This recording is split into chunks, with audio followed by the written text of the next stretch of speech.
Assalamualaikum warahmatullahi wabarakatuh. Apa kabar anak-anakku semuanya? Mudah-mudahan kalian semua dalam keadaan sehat dan dalam lindungan Allah Subhanahu wa taala. Bertemu lagi dengan Miss di sini seperti biasa. Miss akan menyampaikan materi tematik, tepatnya tema 2, subtema 2, pembelajaran 1 dan 2, tentang menjelaskan faktor-faktor dan macam-macam gangguan yang mempengaruhi pernapasan pada manusia. Menyajikan informasi penting pada teks dalam bentuk tabel, serta menjelaskan properti yang digunakan dalam tari. Sebelum kalian menyaksikan materi video berikut ini, marilah kita sama-sama say basmalah terlebih dahulu. Bismillahirrahmanirrahim. Coba kalian amati gambar yang ada di hadapan kalian ini. Nah, apa yang terjadi pada ketiga anak di gambar tersebut? Lihat, di gambar ini ada 3 orang anak yang sedang berjalan di trotoar. Tapi ketika mereka sedang berjalan, mereka menghirup udara yang kotor. Kenapa udaranya bisa kotor? Karena banyak kendaraan bermotor di situ. Sehingga udara yang mereka hirup bukanlah udara yang bersih, namun udara yang mengandung gas dari pembuangan kendaraan bermotor, yaitu gas karbon. Nah, tentu saja udara seperti ini tidak bagus untuk pernapasan. Coba bandingkan gambar yang tadi dengan gambar ini. Nah, pada gambar ini, udara yang dihirup adalah udara yang bersih. Udara yang bersih itu udara yang banyak mengandung oksigen dan baik untuk pernapasan karena udara yang bersih itu tidak mengandung zat racun atau bibit-bibit penyakit.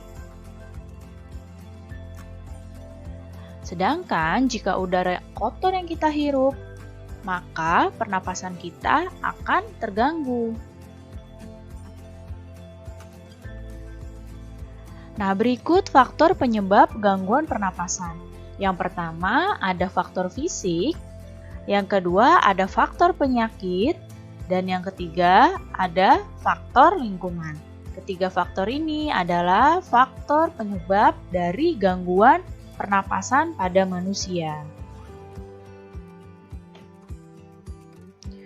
Sekarang kita bahas yang faktor fisik. Apa itu faktor fisik? Nah, faktor fisik itu merupakan faktor kelainan organ pernapasan yang terjadi sejak orang tersebut lahir, sehingga menyebabkan gangguan pernapasan. Jadi memang sudah ada kelainan sejak lahir. Nah, itu yang disebut dengan faktor fisik. Yang kedua, ada faktor penyakit. Nah, kalau faktor penyakit ini adalah penyakit-penyakit yang menyerang manusia dan menyebabkan gangguan pada pernapasan manusia. Kita lihat yang pertama di sini ada penyakit influenza. Nah, penyakit ini disebabkan oleh virus. Kemudian ada penyakit tuberkulosis. Nah, penyakit tuberkulosis atau yang disebut dengan TBC ini disebabkan oleh bakteri Mycobacterium tuberculosis. Yang ketiga ada penyakit flu burung. Flu burung ini disebabkan oleh virus H5N1. Kemudian ada juga penyakit bronkitis. Penyakit bronkitis ini adalah penyakit yang peradangan pada bronkus karena virus. Ada juga penyakit pneumonia, yaitu radang paru-paru yang disebabkan oleh Diplococcus pneumoniae. Kemudian ada penyakit COVID-19 atau yang sekarang sedang disebut penyakit corona. Nah, penyakit ini disebabkan oleh virus. Ada penyakit asma, ini disebabkan oleh penyempitan saluran pernapasan, dan ada penyakit kanker paru-paru. Nah, penyakit kanker paru-paru ini terdapat pertumbuhan sel yang tidak terkendali di dalam paru-paru manusia. Ini adalah contoh beberapa penyakit yang menyebabkan gangguan pada pernapasan manusia. Ya, dan masih banyak lagi ya contoh penyakit-penyakit yang lain. Selanjutnya ada faktor lingkungan. Nah, faktor lingkungan Ini bisa menyebabkan gangguan pada pernapasan. Contohnya asap dari kendaraan, lihat di sini kendaraan yang mengeluarkan asap, kemudian asap dari pabrik, dan juga asap rokok itu dapat mencemari udara. Kalau udara tercemar, menyebabkan ketersediaan oksigen di lingkungan tersebut jadi menipis sehingga kita merasa sesak saat bernapas. Tentu akan lain ya rasanya ketika kita berada di lingkungan yang sangat banyak kendaraan bermotor dengan di lingkungan yang di situ banyak pohon dan sedikit kendaraan. Akan terasa lebih segar lingkungan yang banyak pohon dan sedikit kendaraan. Contohnya di perdesaan. Ya, akan bagus untuk pernapasan kita di lingkungan yang memang masih banyak pohon. Tapi kalau di perkotaan, kenapa udaranya kurang bagus dan bisa menyebabkan gangguan pernapasan? Karena banyak sekali asap kendaraan, asap pabrik, asap rokok itu sudah mencemari udara. Sehingga oksigennya sudah menipis dan terasa sesak ketika bernapas. Perhatikan di sini, Kakek Husin ini adalah salah satu pengidap asma. Jika udara sedang dingin, beliau akan kesulitan bernapas. Kakek Husin biasanya segera menyemprotkan obat ke dalam tenggorokannya agar dapat kembali bernapas dengan lega. Organ pernapasan manusia itu dapat terserang penyakit. Salah satunya asma seperti tadi. Terdapat beberapa penyebab penyakit yang berasal dari dalam tubuh maupun dari luar tubuh manusia.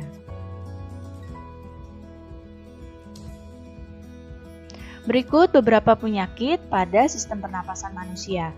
Ada asma, kemudian flu, bronkitis, tonsilitis, dan pneumonia. Sebenarnya masih banyak lagi yang lainnya ya, cuma kali ini kita akan membahas penyakit-penyakit yang ini. Ya. Yang pertama adalah asma. Asma adalah penyumbatan saluran pernapasan yang disebabkan oleh alergi seperti debu, udara dingin, rambut, bulu, atau bisa juga karena kelelahan. Asma ini gejalanya dadanya terasa sesak, batuk, napas terasa berat, dan napasnya berbunyi. Pengobatan untuk asma dapat dilakukan dengan memberikan inhaler.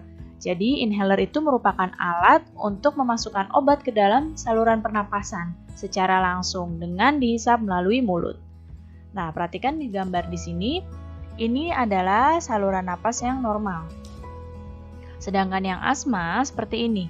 Lihat di sini ya, ini ada penyumbatan di saluran pernapasannya seperti ini. Makanya penderita asma napasnya akan terasa sesak jika sedang kambuh. Inhaler itu seperti apa? Inhaler bentuknya seperti ini, seperti yang tadi dipakai oleh Kakek Husin untuk menyemprotkan obatnya. Supaya obatnya ini bisa dihisap langsung masuk ke mulut dan tenggorokannya, ke saluran napasnya. Yang selanjutnya adalah flu. Flu ini adalah gangguan pernapasan yang disebabkan oleh virus. Nah, gejala utamanya itu sakit kepala, demam, hidung tersumbat oleh lendir, badan terasa letih, dan juga nafsu makan berkurang. Pengobatan flu ini dapat dilakukan dengan minum obat ya, sesuai dengan resep dokter, dan meningkatkan daya tahan tubuh dengan makanan-makanan bergizi. Berikutnya ada bronkitis. Bronkitis adalah infeksi atau peradangan saluran bronkus yang biasanya disebabkan oleh virus. Nah, gejala bronkitis adalah batuk berdahak, demam, dan sesak napas.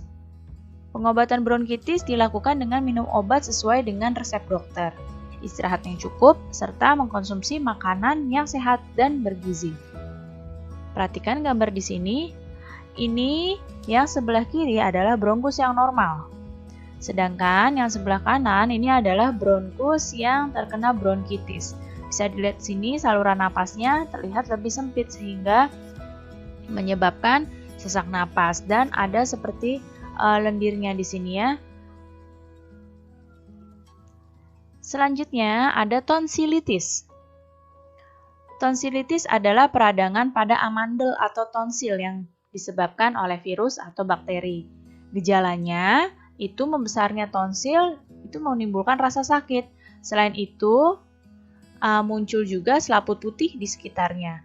Pengobatannya dilakukan dengan minum obat sesuai resep dokter, serta mengkonsumsi makanan dan minuman yang bersih. Perhatikan gambar di sini, tonsil yang normal ini seperti ini. Ini tonsil, lihat ya, yang ditunjuk oleh ibu dengan anak panah. Ini tonsil, ini yang normal seperti ini tonsilnya. Tapi pada tonsilitis, tonsilnya meradang membengkak seperti ini. Dan ada muncul selaput putih, lihat sini seperti ada bintik-bintik putih, ini adalah selaput putih yang muncul ketika seseorang terkena tonsilitis. Jadi selain membengkak, meradang, ini juga muncul seperti selaput putih di sekitar tonsilitis ini. Di sekitar tonsilnya ya, yang seperti ini namanya tonsilitis. Ini yang normal.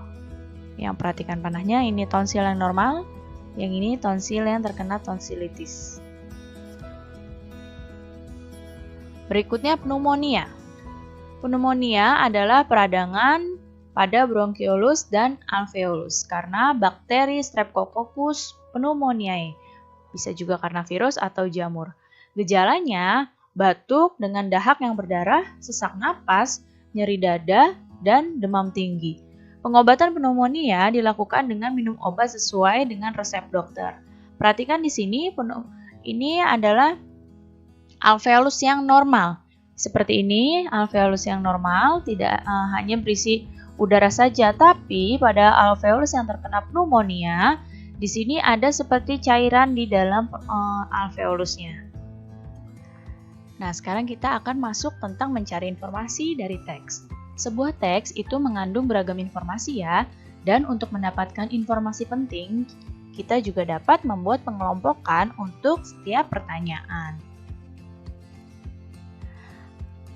Nah, di sini ada kata tanya untuk mendapatkan informasi. Yang pertama, ini ada kata tanya apa? Itu untuk menunjukkan penjelasan mengenai suatu hal atau benda. Kemudian, kata tanya di mana? Ini menunjukkan penjelasan tempat. Kata tanya kapan? Ini untuk menunjukkan penjelasan waktu. Kata tanya siapa? Ini menunjukkan nama orang, jabatan, pekerjaan. Kemudian, kata tanya mengapa, ini menunjukkan alasan atau sebab dalam suatu cerita. Kata tanya bagaimana, ini menunjukkan keterangan cara atau proses atau penjelasan dari ciri-ciri. Dan kata tanya berapa, ini menunjukkan jumlah atau banyaknya benda. Kata tanya ini dapat kita gunakan untuk mendapatkan informasi dari teks yang kita baca. Coba sekarang di sini ada sebuah teks yang berjudul Pernapasan Ikan.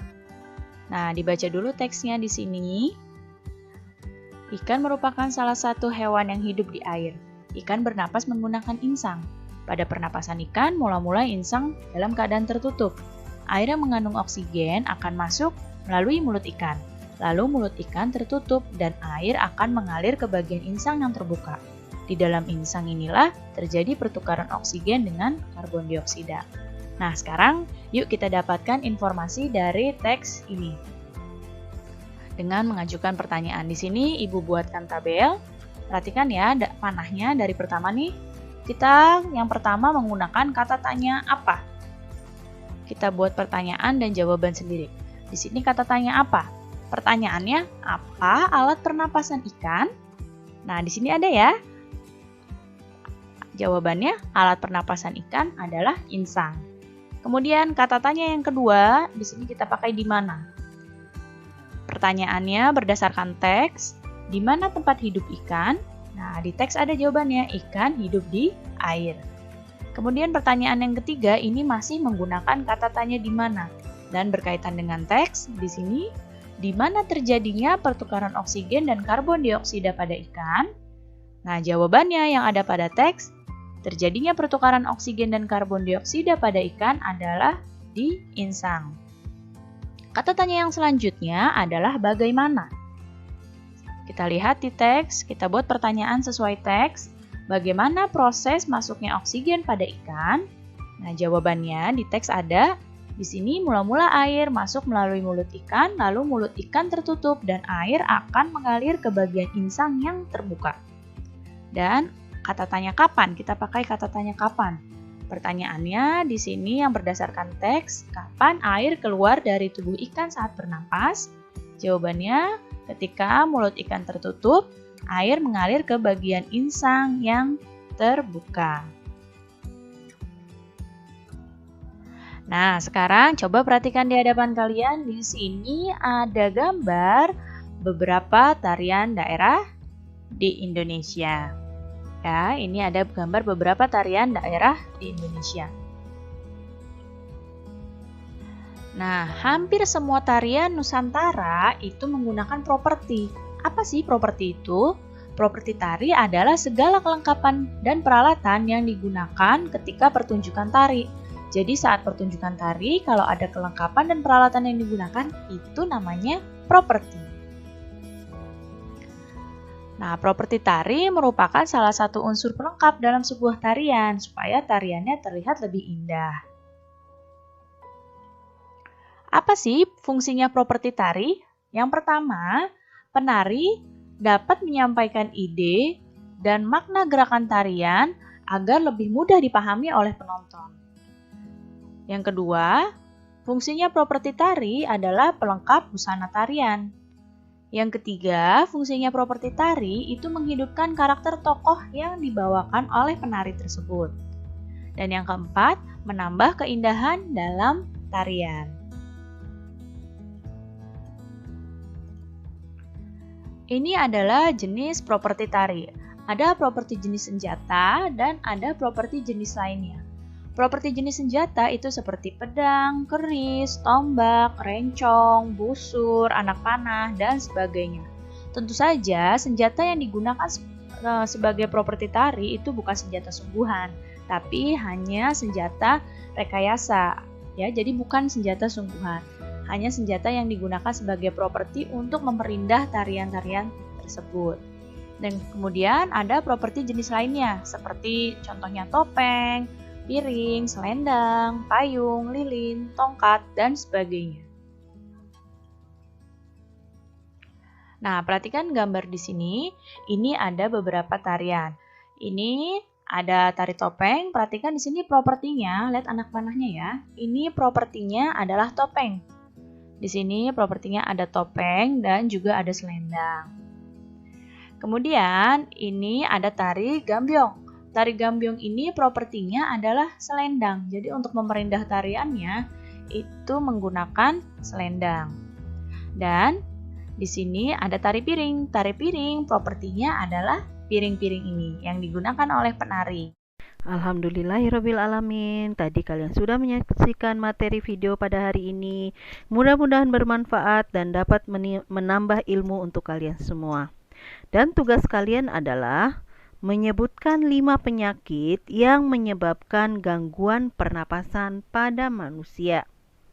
Itu saja yang dapat Ibu sampaikan, kurang lebihnya mohon maaf. Billahi taufiq wal hidayah. Wassalamualaikum warahmatullahi wabarakatuh.